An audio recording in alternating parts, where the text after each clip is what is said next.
बिस्मिल्लाहिर्रहमानिर्रहीम। मैं हूं नबी सती और आप देख रहे हैं मेरा यूट्यूब चैनल। अगेन तमाम दोस्तों से गुजारिश है कि अगर आपने मेरा अभी तक यूट्यूब चैनल सब्सक्राइब नहीं किया तो सब्सक्राइब भी करें और बेल आइकन पर ज़रूर जो है वो क्लिक करें ताकि हर नई आने वाली वीडियो आप तक पहुंच सके। 2014-15 में एक स्कैंडल पे मैंने काम किया था, NTS नेशनल टेस्टिंग सर्विस, जिसके CEO जो हैं वो जाली यानी फ़ेक मुकाला जो था उनका वो साबित हुआ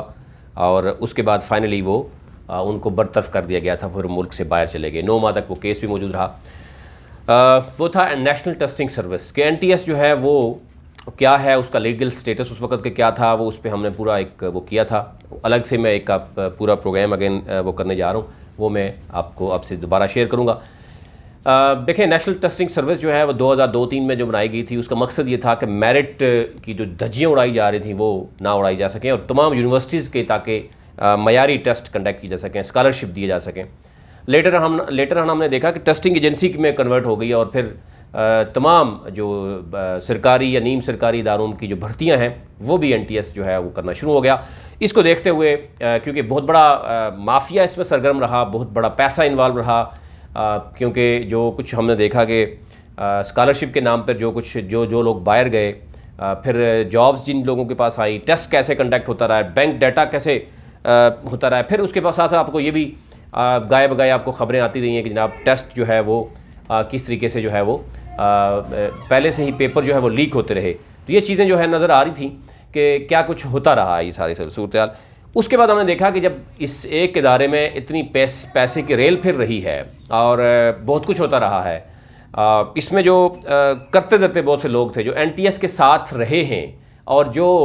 यानी दिन दुगनी रात चुगनी मेहनत यानी तरक्की करते रहे हैं, यानी आए वो साइकिल पे थे और उसके बाद ऑडी गाड़ियाँ उनके पास रहीं, इस्लामाबाद में बड़े बड़े बंगले आ गए। तो देखते देखते बहुत से लोगों में इख्तलाफ भी पैदा होता गया, बहुत से जाली डिग्री होल्डर्स थे उन पे भी हाथ पड़ता गया।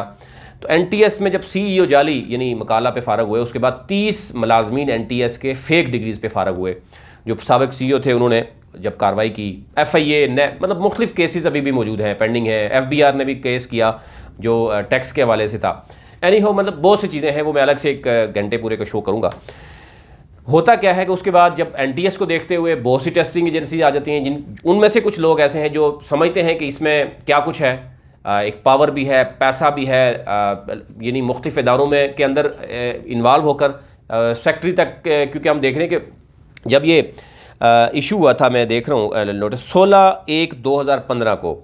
ऑफिस मेमोरेंडम इशू हुआ था जिसमें कहा गया था कि तमाम इदारे जो हैं वो जनाब टेस्टिंग एजेंसी के थ्रू जो है वो भर्तियां करेंगे। उसके बाद एक लंबी लिस्ट जो है वो मौजूद है, तकरीबन 40 से लेकर 70 के करीब टेस्टिंग एजेंसीज मौजूद हैं पाकिस्तान में। ऐसी टेस्टिंग एजेंसीज मौजूद हैं जो कहीं एग्जिस्ट ही नहीं कर रही, सिर्फ डॉक्यूमेंट में एग्जिस्ट कर रही हैं, SCCB के पास एग्जिस्ट कर रही हैं और उनमें से इस्लामाबाद के ऑफिस लिखे हुए हैं। उनके यहाँ हमने कोशिश की कि वहाँ पर ऑफिस में जाया जाए, लेकिन ऑफिस मौजूद ही नहीं है। कुछ लोग घरों में एक ऑफिस अपनी जो ड्राइंग रूम है वहाँ पर कहते हैं जी वो हमारा ऑफिस है। एनीहो, कहने का मतलब है कि बहुत सा इसमें माफिया इन्वॉल्व हो गया, पैसा इन्वॉल्व हो गया, जॉब्स इन्वॉल्व हो गई और मेरिट की धज्जियाँ इस तरह बिखेरी गई कि एक अलग से दास्तान है वो आपसे अलग से शेयर किया जाएगा। अभी बहुत अच्छी बात यह है कि एक तमाम टेस्टिंग एजेंसी को रोक दिया गया है। रोक क्या दिया गया, जो पहले का नोटिफिकेशन था, मेमोरेंडम था, undersign directed to refer this division of OM यानी ऑफिस मेमोरेंडम था of even number of 16/1/2015 regarding mechanism to ensure the merit based recruitment in the ministries, division, subordinates offices, autonomous, semi-autonomous bodies, corporations, companies, authorities, and to state that para 1A of the above office memorandum is withdrawn with immediate effect। वो जो एक office memorandum था जिसमें ये कहा गया था कि आपकी जितने भी इदारे हैं उसमें मेरिट को देखने के लिए, मेरिट पे भर्ती करने के लिए जनाब आप टेस्टिंग एजेंसीज़ को इन्वॉल्व करें, उनके थ्रू आए। ज़ाहिर है उसको पेपर रूल को देखना होता था, आपने मुख्तलिफ बिड करनी होती थी, मुख्तलिफ आती थी एजेंसीज आती थी। ऐसी सी एजेंसीज भी थी जिनका कोई एक्सपेंस ही नहीं था, उन्होंने मुलाजमीन ही अपने नहीं शो किए। अगर आप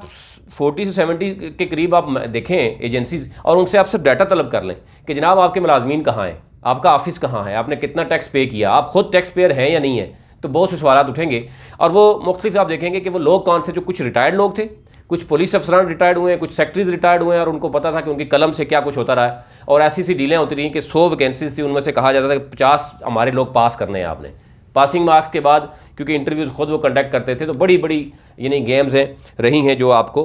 इसी तरह स्कॉलरशिप की मद में भी होता रहा और बहुत कुछ होता रहा। एनी हाउ, अब उन तमाम एजेंसीज़ को रोक दिया गया कि जनाब आप अब टेस्ट नहीं कंडक्ट करेंगे, और इदारों को कहा गया है कि आप खुद यानी फ़र्स्ट स्क्रीनिंग आप टेस्ट की खुद करेंगे। मैं ये समझता हूँ कि ये भी ठीक नहीं है। वो अलग से बात है कि क्या इदारे इस कैपेबल हैं, तमाम इदारे इस कैपेबल हैं कि वो तमाम लोगों का टेस्ट ले सकें, ऐसा भी नहीं है। एनी हाउ, इसको हम ये देखते हैं कि बहुत सी टेस्टिंग एजेंसियाँ हैं, आपने नोट किया होगा, NTS, PTS, BTS, OTS, CTS, STS, मतलब ऐसी हैं कि आप इस पर एस लगाते जाएं, क्योंकि NTS पहले था नेशनल टेस्टिंग सर्विस, वो भी नेशनल टेस्टिंग का वो कैरियर लेके वो घूम रहा था। उसके बाद जब से वो ये हुआ कि उन्होंने अपना सेक्शन 42 के ज़रिए SCCP में रजिस्ट्रेशन करवाई, उसके बाद एक और पेंडोरा बॉक्स खुल गया। HEC को कोर्ट ने कहा कि आप क्यों इसको वो कर रहे हैं। HEC ने विदड्रॉ कर लिया कि हम बाउंड नहीं करेंगे किसी यूनिवर्सिटी को, किसी भी इदारे को, या जो इससे पहले HEC क्योंकि ये देख रही थी कि मेरिट को देखने के लिए या यूनिवर्सिटीज़ में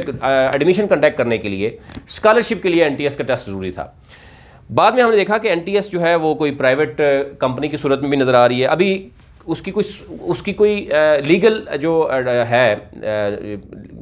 करैक्टर सामने नहीं आ रहा है NTS का, यानी लीगली वो क्या है, वो प्राइवेट है, वो सरकारी है, वो नीम सरकारी है, कोई पता नहीं। और अगर आप NTS के मुलाजमीन से ही पूछें तो वो भी कहते हैं हमें कोई पता नहीं क्या है। मेरिट क्या है NTS में, वहाँ पे डाटा बैंक कहाँ से आया था, क्या होता था, वो अलग से एक स्टोरी है, वो अलग से आपको बताएंगे। लेकिन तमाम एजेंसीज जो हैं प्राइवेट, वो ऐसे ही ऑपरेट हो रही थी। अगर आप कहते हैं तो नेक्स्ट आपको मैं शो भी आपको पूरा घंटे का शो मैं आपके सामने रखूँगा कि उनके ऑफिस कहाँ हैं, वो कैसे वर्क करती थी, किस तरीके से सारी ड्रामाबाजी जो है वो की जाती थी, और टेस्ट कंडक्ट होता था जिन लोग अपनी मर्ज़ी के लोगों को जो है वो पास किया जाता था। क्योंकि एक ही कमरे में जब सब कुछ होगा और आम लोग ये समझेंगे कि शायद मेरिट पे सारा कुछ हो रहा है, लेकिन अगर 100 में से 50 आप कहीं साइड पे कर देंगे, 50 भी चलो मेरिट्स पे आ जाते थे। लेकिन ये सब कुछ क्यों हो रहा है, अभी क्यों ऐसा हुआ कि फ़ौरन जनाब ये ख़त्म कर दिया गया। एक तो ये कहा जा रहा है कि जनाब गवर्नमेंट को चाहिए कि NTS जो है नेशनल टेस्टिंग सर्विस को अपनी तहवील में ले ले, क्योंकि उसके पास एक अपनी बिल्डिंग है, वो सरकार के नाम पे बिल्डिंग मिली है जो 9 मंजिलें हैं उस बिल्डिंग की, उसके पास गाड़ियां हैं, उसके पास तमाम इंफ्रास्ट्रक्चर मौजूद है जो कि स्टेट का है, जो कि HEC और कामसेट्स का एक प्रोजेक्ट था ये शुरू में। उस प्रोजेक्ट को डेफिनेटली एक प्रोजेक्ट कंक्लूड होता है, किसी जगह पर पहुँचता है, उस प्रोजेक्ट को का सारा डाटा जो है वो इनके पास मौजूद है। उसके बाद एक प्राइवेट कंपनी बन जाती है, उसमें क्या मेरिट है, कौन से लोग बैठे हुए हैं, कोई पता नहीं, उसमें कितने लोग भर्ती हुए हैं, क्या उनका रिकॉर्ड EOBI में मौजूद है, SCCP में क्या पोजीशन है उनकी, तो बहुत यानी एम्बिग्विटी है। तो एक तो ये कहा जा रहा है कि जनाब होना ये चाहिए कि गवर्नमेंट को NTS को अपनी तहवील में लेना चाहिए, और गवर्नमेंट को चाहिए कि जनाब एक टेस्टिंग एजेंसी ऐसी हो जैसे NTS है, क्योंकि शुरू में तो स्टेट का पैसा था, उसमें सीड मनी जो थी, उसके बाद स्टेट के लोग थे, बड़ा अच्छा मैकेनिज्म था, करप्शन भी थी, ये नहीं कि नहीं करप्शन थी, लेकिन मेरिट भी किसी हद तक था। उनका एक इंफ्रास्ट्रक्चर मौजूद है तमाम सूबों में, इवन उनकी जो कोलैबोरेशन है वो दूसरे कंट्रीज़ के साथ भी है। अब एक तो ये कि देखा जा रहा है कि क्या गवर्नमेंट जो अपने महकमों में कह दिया, तमाम महकमों में सब जो यानी जितनी भी मिनिस्ट्रीज़ हैं, डिवीजन्स हैं, सब डिवीजन्स हैं, जितने भी सबऑर्डिनेट्स इदारे हैं, फिर ऑफिसर्स हैं, ऑटोनमस बॉडीज़ हैं, और कॉरपोरेशंस हैं, कंपनीज़ हैं, इन सब को अथॉरिटीज़, इन सब को कहा गया है कि आप ख़ुद टेस्ट करें। एक तो यह है कि ये ख़ुद भी टेस्ट नहीं कर सकते, और ख़ुद अगर करेंगे तो डेफिनेटली जो बैठा होगा ऊपर, आपको पता ही है, इल्मी है, उस इदारे में जितने लोग बैठे होंगे वो अपने ही अजीज़ व क़ारिब को भर्ती करेंगे, और यही चीज़ को ख़त्म करने के लिए ये टेस्टिंग का कल्चर दिया था। दूसरे बाकी इदारे भी हैं, आपने देखा होगा पंजाब में या बाकी सूबों में हर एक में अपनी पब्लिक सर्विस कमीशन मौजूद हैं, यानी फेडरल की बात करें FPSC मौजूद है, पंजाब में PPSC मौजूद, यानी ये तमाम इदारे मौजूद हैं। लेकिन वो क्योंकि हम देख रहे थे कि वो मुकाबले के इम्तहानात होते थे और वो भी सरकारी मुलाजमीन हैं और वो अपना काम पूरा नहीं कर पा रहे थे, जिस पे सवालात उठाते हुए ये NTS और बाकी इदारे बने। अब हमारी टीम ने यह फ़ैसला किया है कि हम कोर्ट में भी जाएंगे इस हवाले से कि NTS को अपनी तहवील में लिया जाए और फिर पूरे पाकिस्तान में एक यानी न्यूट्रल इदारा हो, NTS एक सरकारी इदारा हो और वो टेस्ट कंडक्ट करे, और तमाम इदारों में एक्सपर्ट्स जिस तरीके से डाटा में मौजूद है, बहुत सी चीज़ें हैं, वो थोड़ी सी उसमें मज़ीद जो है वो रिफॉर्म्स लाने के बाद आप देख सकते हैं कि उसमें कर किया जा सकता है। बाकी जितनी भी एजेंसीज़ हैं इनका ऑडिट भी करवाया जाए, ये किस किस का टेस्ट करवाते रहें, कैसे कैसे लोग वहाँ पर मौजूद हैं, आपको अंदाज़ा हो जाएगा कि उनकी अपनी काबिलियत क्या है जो टेस्टिंग एजेंसी चलाते रहें। ये सूरत हाल है। लेकिन कल मैं आपको बताऊँगा इसमें कि हम हमारी जो टीम है वो चाह रही है कि मुल्क के वसी तर मफाद में, अवाम के वसी तर मफाद में जो नेशनल टेस्टिंग सर्विस है उसको गवर्नमेंट अपनी तहवील में ले, और तमाम असासाजात मौजूद हैं उसमें मज़ीद रिफॉर्म लाए, और पूरे पाकिस्तान की तमाम इदारों के टेस्ट जो है वहाँ कंडक्ट करें। क्योंकि हम आए रोज़ देखते हैं कि जनाब सिंध ने ये करप्शन कर दी, बलोचिस्तान ने ये कर दी। आप उसमें फेडरल में ऑफिस रखें और उसके साथ चारों सूबों में इंक्लूडिंग AJ के GB में भी आप उसके ऑफिस रखें, और कोशिश करें कि इंटरनेशनली भी आप मुख्तलिफ इदारों के साथ उसकी कोलैबोरेशन जारी रखें, और एक अच्छा मेरिट बेस दुनिया को भी आप दिखा सकते हैं कि जनाब ये है हमारे पास एजेंसीज़, FPSC मौजूद है, PPSC मौजूद है, तमाम सूबों के अलग से टेस्ट हो रहे हैं, और एक ऐसी रेगुलेटरी अथॉरिटी आपके पास मौजूद होनी चाहिए जो इनको चेक भी करे, इनकी चेक एंड बैलेंस भी करे। 15-15 साल के बाद पता चलता है कि डिग्री जो है वो फेक थी, बंदा ही फेक था, उसके बाद पता चलता है 40-50 बंदा और मज़ीद जो है वो फेक डिग्री होल्डर था, और वो बैठे हुए थे और मुल्क के बड़े बड़े इदारों का वो मुस्तकबल देख रहे थे। NTS की आप वेबसाइट पे जाएंगे तो आपको इदारे पता चल जाएंगे कौन कौन से इदारे हैं, नैब,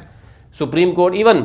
खुफिया एजेंसीज जो है वो भी इनसे टेस्ट कंडक्ट करवाती रही हैं। तो वो ज़रा जब तहकीकात होती हैं तो पता चलता है, तो वो तो कुछ और ही निकल आता है। कल मैं आपको ये मज़ीद बताऊँगा कि NTS और ये टेस्टिंग एजेंसीज़ के हवाले से गवर्नमेंट का स्टांस क्या है, और जो हमारी लीगल टीम है वो इस पर क्या फ़ैसला लेने जा रही है। कल तक इजाज़त दीजिए।